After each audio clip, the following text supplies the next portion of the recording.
Hello guys! Kumusta po kayo? Ngayon may oyster po ako dito. Ito po. Ayan. Akin pong lulutuin yan ngayon. Pero bago ko po lutuin, lilinisin ko po muna. Ganito po. Lalagyan ko po siya ng cornstarch. At kaunting asin. At kaunting tubig po. Yan. And then, hahaluin ko po siya. Parang yung ganito po. I-coat, hindi naman i-coat, basta lahat po siya malubog sa water. Yan. Then, pag ganyan po, hayaan lang po muna ng mga ilang minuto bago po siya hugasan ng clear water. So, ngayon po, habang nakababad po siya ng ilang minuto, gagawa muna po ako ng mixing sauce. Ito ang aking sauce na ilalagay. Una itong chopped nuts chili. Yung tatlo lang ito maliliit. Chop ko lang ng ganyan. So, depende naman sa'yo. And then, itong minced garlic. And then, salt.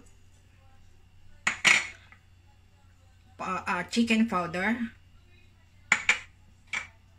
Soy sauce. And oyster sauce.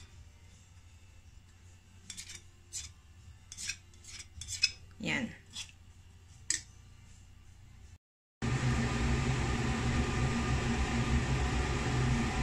Yan, ilalagay ko yung boiling oil.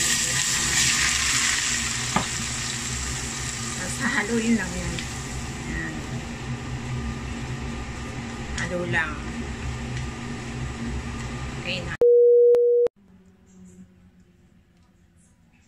So, ito na.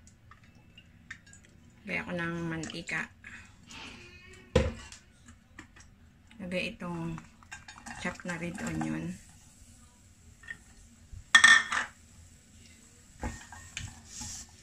Isahin lang siya hanggang sa bumango.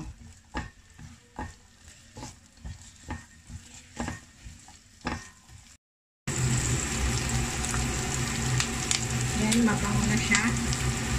Papataan ko siya ng dark soy sauce or toyo. Ayan.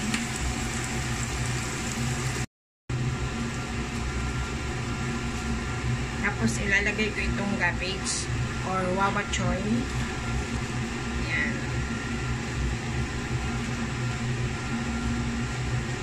Ayan. Linis na po yan. And then, lalagay ko din itong enoki mushroom. Malinis na rin po yan. Kahit ano namang pwesto ang paglalagay mo, okay lang.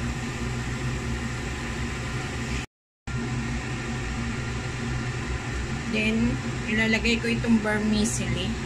Sa ano po yan, nababad ko na po sa tubig. So, lagay lang dito sa ibabaw. Yan. Isang balot yan.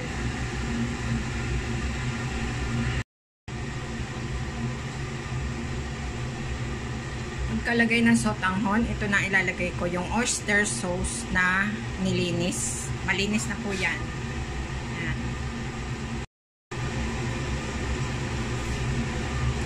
Tapos ilalagay na ito sa ibabaw. Yan. Spread out lang natin. Ito din yung ganito.